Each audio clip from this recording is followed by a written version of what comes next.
Kilimanjaro, a montanha mais alta da África, com seu cume coberto de neve e ecossistemas diversos. Este gigante majestoso, o pico mais alto do continente.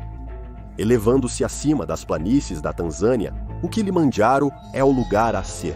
É um destino de sonho para aventureiros e amantes da natureza, ou pelo menos é o que dizem os folhetos de viagem e sites. Mas, por baixo da beleza de tirar o fôlego desta montanha nevada, reside uma história de eventos trágicos. De doenças súbitas a relâmpagos até ser enterrado vivo. Essas tragédias revelam os perigos que vêm com a tentativa de conquistar o Kilimanjaro. Como sempre, recomenda-se a discrição do espectador.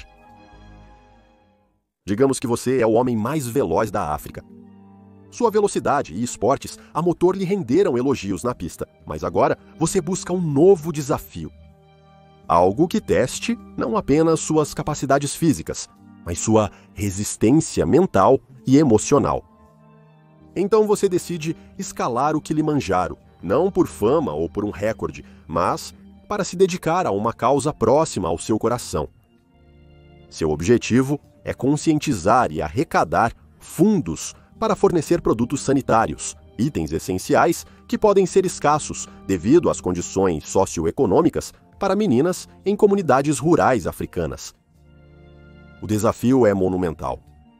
A 19.341 pés acima do nível do mar, o Kilimanjaro está em uma zona de altitude extremamente alta, sendo um dos picos mais altos do mundo e o mais alto na África.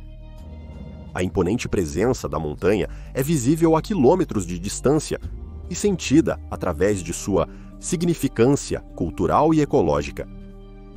Se você é como eu, talvez não saiba que o Kilimanjaro não é um pico solitário, mas é, na verdade, o que chamamos de estratovulcão. É composto por 3 distintos cones vulcânicos, Shira, Muenzi e Kibo.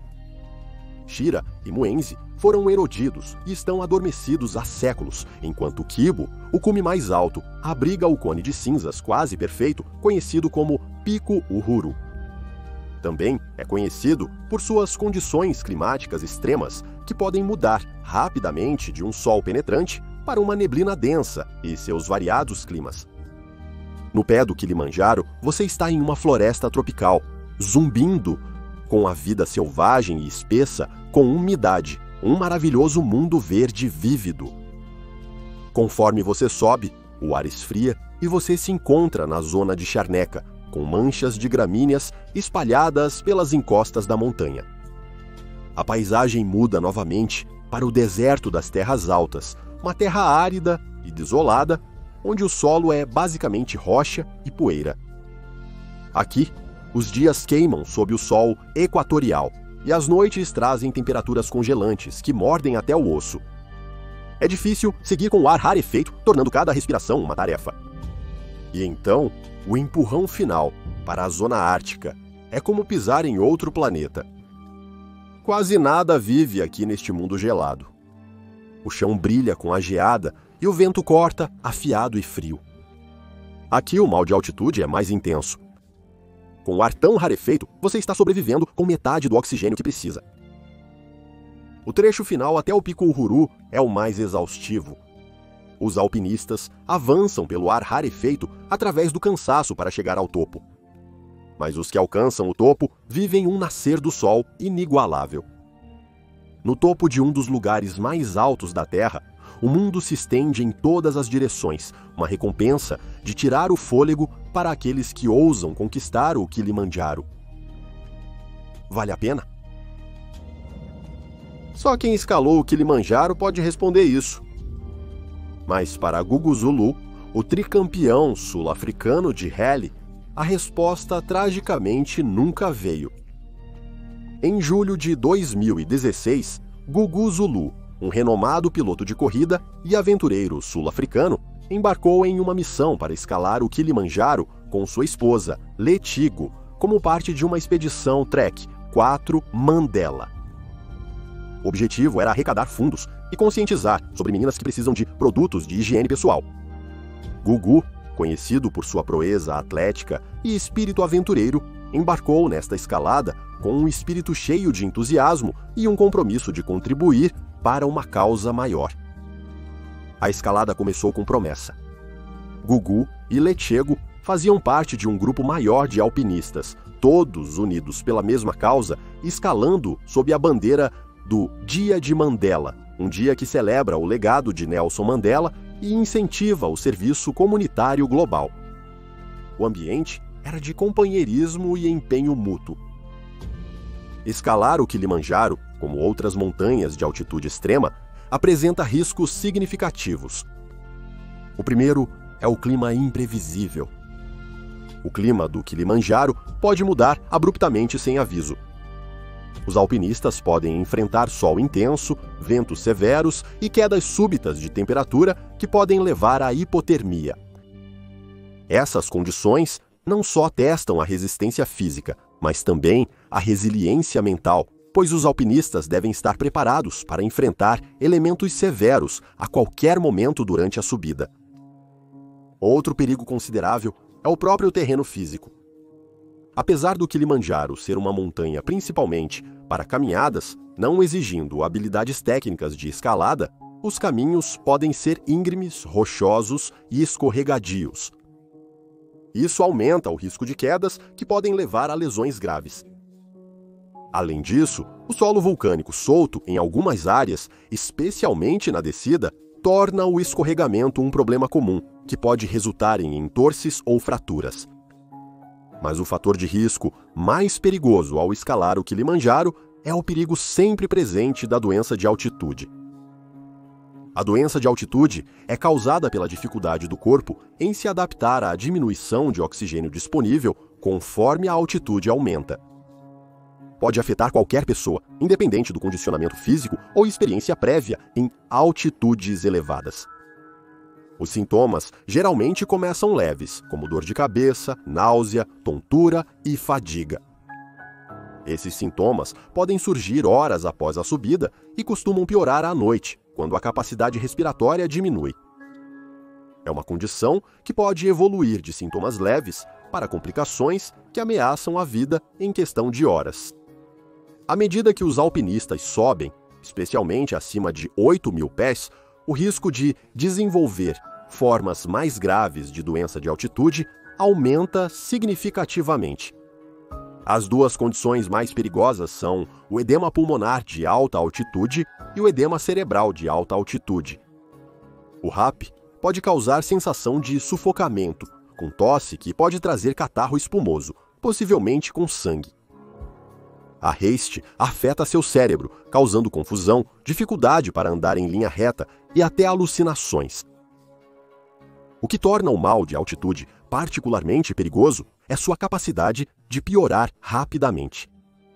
Um alpinista pode se sentir levemente mal e logo em seguida ficar gravemente doente.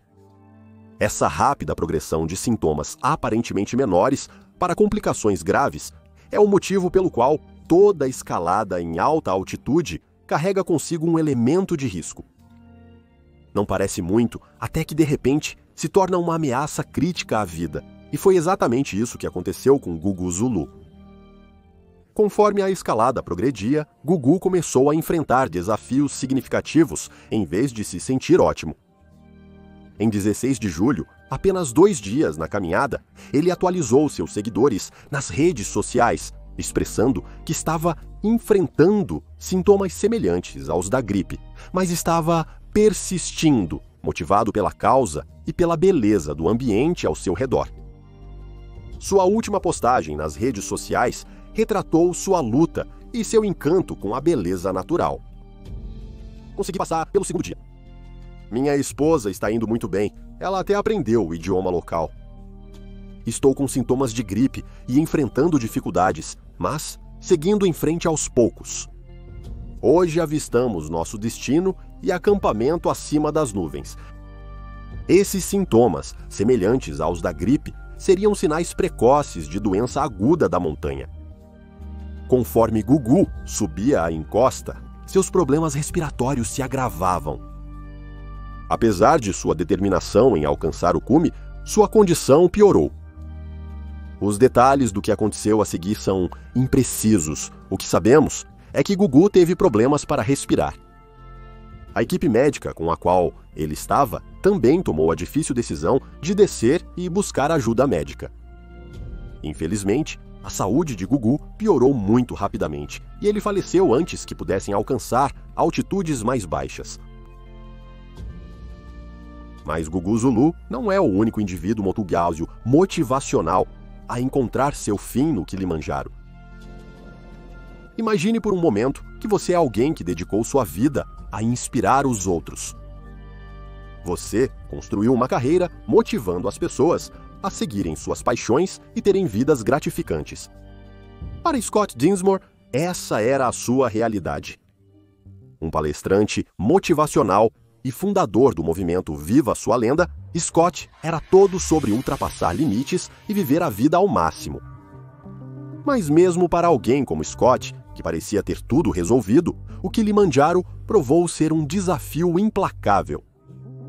Scott Dinsmore, de Alamo, Califórnia, era conhecido por sua inspiradora palestra Technology, Entertainment, Design, que alcançou milhões de pessoas globalmente. Ele incentivava as pessoas a seguirem suas paixões e viverem plenamente. Em janeiro de 2020, Scott e sua esposa Chelsea venderam seus pertences e deixaram sua casa em São Francisco para embarcar em uma aventura global. A jornada deles os levou a locais de tirar o fôlego como a Capadócia na Turquia, Montenegro e Marrakech, e eles documentaram suas viagens no site do Scott, Viva Sua Lenda. Escalar o Monte Kilimanjaro era um sonho de vida para Scott. Então, após Marrakech, o casal decidiu visitar a Tanzânia, o 20º país em sua viagem, e se preparou ansiosamente para a subida. A escalada seria uma jornada de 8 dias, até o topo e retorno. E foi um desafio que Scott esperava há anos. O casal planejava escalar o Kilimanjaro pela Western Bridge, uma rota menos movimentada, porém muito perigosa. A Western Bridge é uma seção perigosa da montanha, onde rochas e pedregulhos soltos ameaçam constantemente os escaladores. Mas a viagem começou bem. Diferente de Gugu Zulu, os casais não sentiram sintomas de mal de montanha ou desconforto interno. Em pouco tempo, eles estavam na região ártica do Kilimanjaro e prestes a começar a subida final. Mas o destino tinha outros planos. O dia começou bem. Scott e Chelsea, no 6º dia de sua caminhada, junto com sua equipe de escalada, acordaram cedo para começar a subida. Enquanto escalavam, o ar estava cheio do estalar de botas no cascalho e dos suaves sussurros da brisa da montanha. O casal estava animado, ansioso para conquistar o trecho final até o cume. No entanto, quando atingiram uma altitude de cerca de 17.000 pés, a tragédia ocorreu de repente. Como todas as montanhas, o Kilimanjaro está sujeito a mudanças geológicas súbitas e imprevisíveis. Nesse dia específico, enquanto Scott, Chelsea e sua equipe navegavam pela brecha ocidental, ocorreu uma queda de rochas catastrófica. Grandes pedregulhos e detritos, talvez soltos por recentes mudanças climáticas ou pelo assentamento natural da montanha, rolaram pelas encostas íngremes. A queda de rochas pegou o grupo totalmente de surpresa.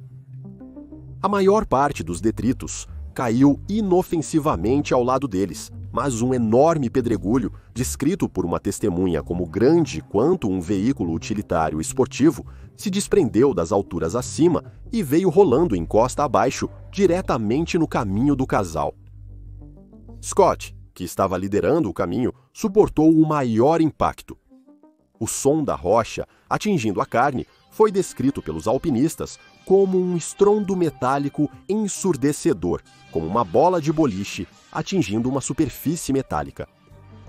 Este evento catastrófico ocorreu tão repentinamente que não houve tempo para reagir. O pedregulho atingiu Scott com uma força imensa, causando ferimentos fatais. A esposa de Scott, Chelsea, e seus companheiros de escalada agiram imediatamente, tentando prestar os primeiros socorros. O grupo estava em uma área remota da escalada, distante das rotas de acesso mais fáceis, dificultando a coordenação rápida do resgate. Chelsea, que vinha documentando a jornada deles nas redes sociais, agora se deparava com a tarefa inimaginável de realizar a ressuscitação cardiopulmonar em seu marido. Apesar dos esforços desesperados, ficou claro que as lesões de Scott eram muito graves. Ele faleceu na encosta da montanha, deixando Chelsea e sua equipe em choque e luto. A jornada de Scott foi registrada por meio de belas fotos e mensagens tocantes em seu site. Viva sua lenda! Ele e Chelsea passaram um ano explorando o mundo, descobrindo novos lugares e vivenciando novas experiências. Seu último despacho da Turquia, postado pouco antes de embarcarem em sua escalada, dizia em direção à Tanzânia e depois fora do mapa enquanto subimos o Mt Kilimanjaro. #Dinsmortur Mundial. Mesmo para o homem mais motivado, as montanhas guardam a linha tênue entre a vida e a morte. Nossa próxima história é bem estranha, até para os nossos padrões.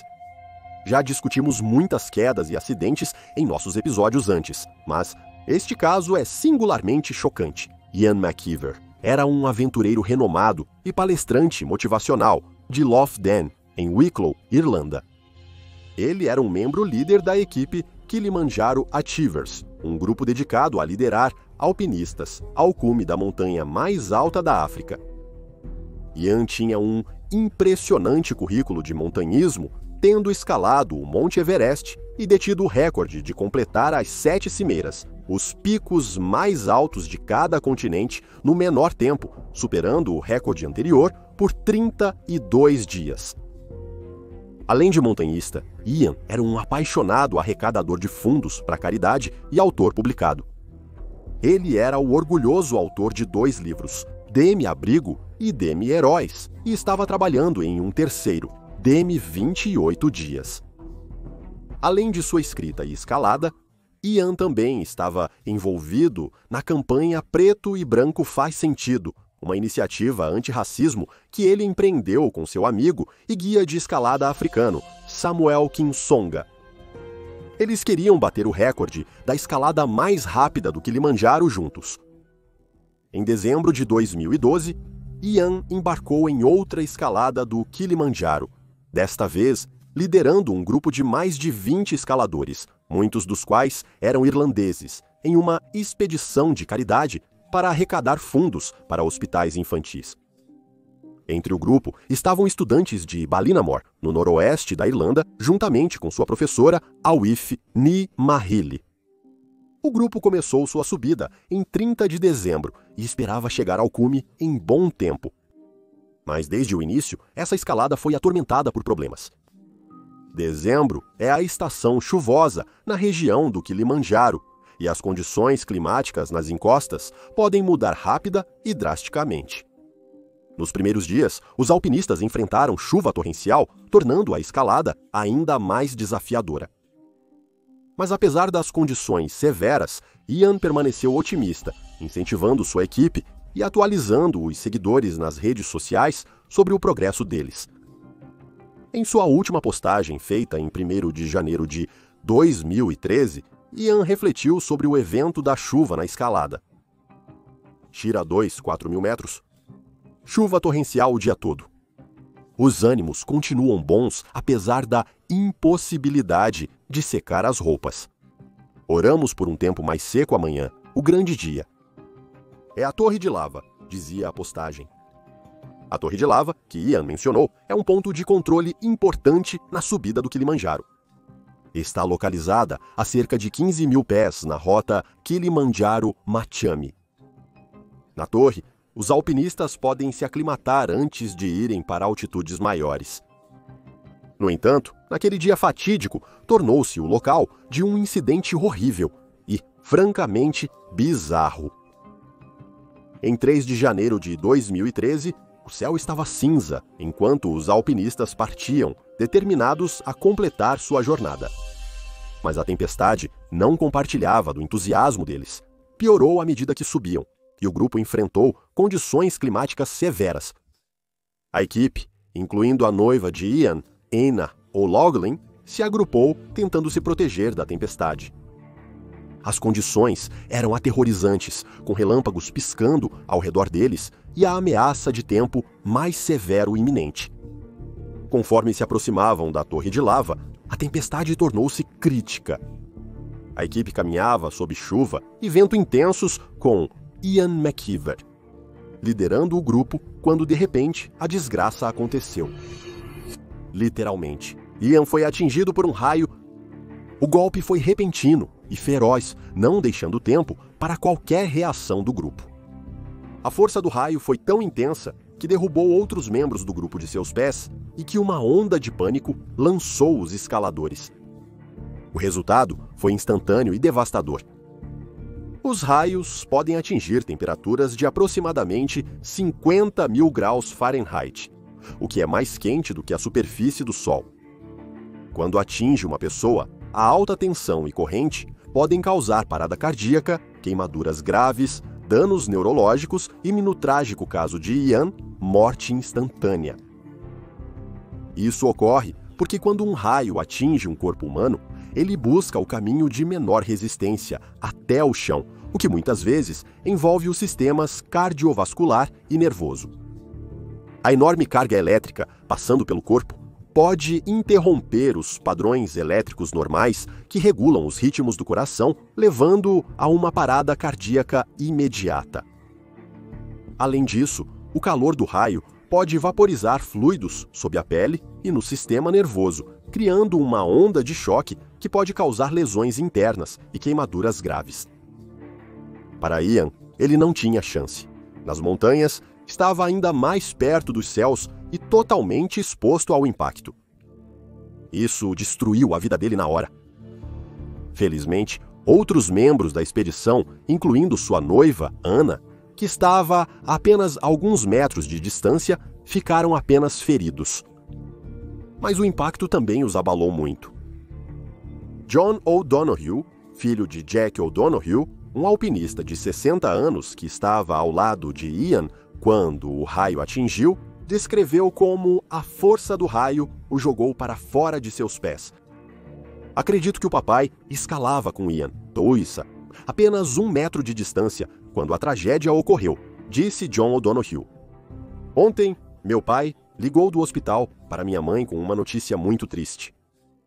Ele disse que estava bem, mas foi jogado para o ar por um raio. Agora, deve-se dizer que o raio foi um acidente estranho e uma ocorrência muito rara. Mesmo em montanhas mais altas, como no Everest, a ocorrência de raios é 1 dúzia por centavo. Apesar da raridade desses raios, as consequências são muito reais. Após o raio, os demais, incluindo os estudantes, se abrigaram atrás de rochas buscando segurança em meio ao caos. Eles foram resgatados da montanha e levados para um hospital local para avaliação. Embora fisicamente ilesos, os alunos e outros alpinistas ficaram profundamente abalados pelo evento traumático que presenciaram. A noiva de Ian McKeever, Anna O'Loughlin, que planejava se casar com Ian em setembro, teve que lidar com a perda prematura de seu parceiro em uma viagem que deveria ser simples pelas montanhas. Mas, obviamente, Ian não foi a última vítima dos caprichos caprichosos do Kilimanjaro. Em 2006, um grupo de alpinistas, movidos pelo desejo de testemunhar as geleiras do Kilimanjaro antes que desaparecessem devido ao aquecimento global, decidiu escalar o Kilimanjaro. Mas a montanha tinha outros planos, e o que deveria ter sido um sonho realizado virou pesadelo. Christian Ferguson, um engenheiro de 27 anos de Longmont, Colorado, sempre foi cativado pelo mundo natural. Um aventureiro ávido, Christian era movido por uma paixão para testemunhar as geleiras do Kilimanjaro antes que elas derretessem. Ele e sua esposa, Jody, se mudaram do Arizona para o Colorado para desfrutar de seu amor por esqui, caminhada e escalada. Eles integravam um grupo de 17 escaladores do Colorado Mountain Club, que passaram o verão treinando escalando alguns dos picos mais altos do Colorado. O desejo de Christian de ver as geleiras do Kilimanjaro antes que elas derretam é uma preocupação real. Devido às mudanças climáticas, as geleiras do Kilimanjaro têm recuado a uma taxa alarmante devido ao aumento das temperaturas globais. De fato, pesquisas mostram que esses campos de gelo diminuíram consideravelmente em tamanho no último século. Projeções sugerem que eles podem desaparecer completamente nas próximas décadas, se as atuais tendências de aquecimento continuarem. Um relatório da Organização das Nações Unidas de 2022 até previu que as geleiras da África, incluindo as do Kilimanjaro, poderiam desaparecer até 2040 se nenhuma ação urgente for tomada para conter as mudanças climáticas. Entretanto, antes disso, Chris decidiu que precisava ver pessoalmente as geleiras do Kilimanjaro. Em 2006, ele finalmente teve a oportunidade. No início de janeiro, Christian e seu grupo embarcaram em sua jornada para o cume do Kilimanjaro, escolhendo a desafiadora rota da Brecha Ocidental. Esse era um sonho realizado para ele, e tanto Christine quanto sua esposa, Jodie, planejaram meticulosamente essa viagem por cerca de 1 ano. Christian Ferguson não era preguiçoso. Ele era um indivíduo brilhante e consciente e um graduado em engenharia mecânica pela Universidade Gonzaga. Seu amor pela aventura e ao ar livre era evidente em todos os aspectos de sua vida.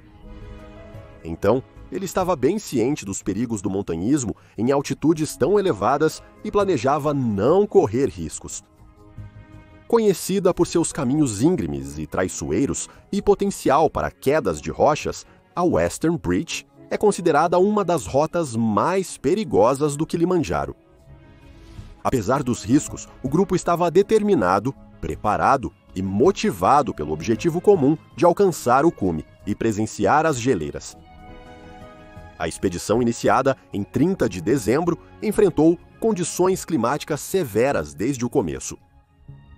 Eles suportaram dias de chuva torrencial enquanto escalavam, o que tornou a jornada já difícil ainda mais árdua. Os ânimos permaneceram elevados, no entanto, enquanto enfrentavam as condições desafiadoras, esperando por um clima melhor conforme subiam.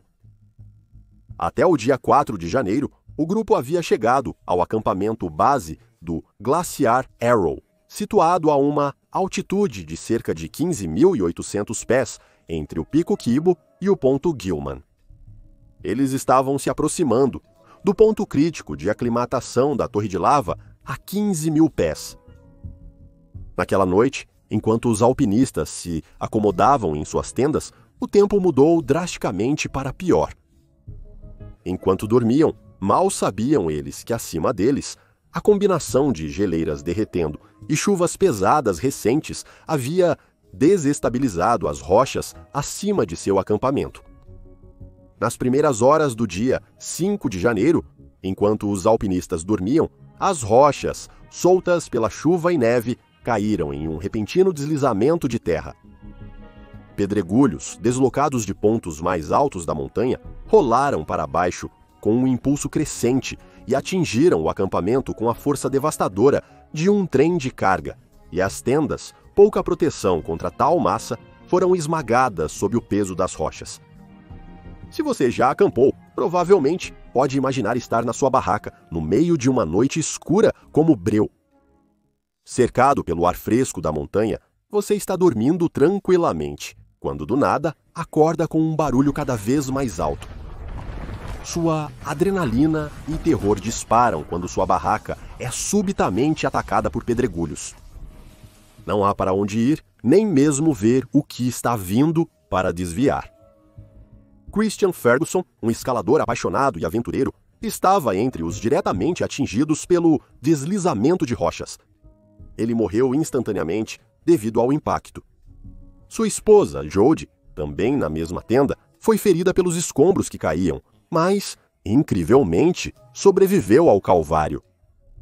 Tragicamente, 2 outras alpinistas, Mary Lou Samis, da Califórnia, e Betty Orek Sapp, do Tennessee, também sucumbiram aos seus ferimentos causados pelo deslizamento de rochas. O pós-incidente foi uma cena de choque e urgência, com uma equipe de resgate se mobilizando rapidamente para lidar com a emergência. Mais de 50 alpinistas, incluindo aqueles da Rota Umbwe e do acampamento perto do Glaciar Arrow, foram evacuados da área para garantir sua segurança. Os feridos, alguns em estado crítico, foram transportados por via aérea para Nairobi, Quênia, onde receberam tratamento médico adequado às suas lesões. Felizmente, todos os alpinistas feridos sobreviveram, mas, para Christian e outros dois, nada mais pôde ser feito. A investigação sobre a causa do deslizamento de rochas apontou para uma combinação de fatores naturais. Temperaturas mais quentes haviam derretido algumas das geleiras do Kilimanjaro, fazendo com que recuassem e soltassem rochas que antes eram mantidas no lugar pelo gelo. Alterações climáticas no pico antes do deslizamento também podem ter contribuído para a instabilidade. Mohamed Chico, o comandante da Polícia Regional, mencionou que especialistas estavam investigando a causa exata, mas suspeitava-se que o movimento da Terra ou vibrações desencadearam a queda de rochas mortal. Comparado a outras montanhas, o Kilimanjaro é relativamente seguro, mas viver no limite significa que nada é totalmente seguro. Obrigado por assistir, até a próxima. Seja ousado e viva com coragem.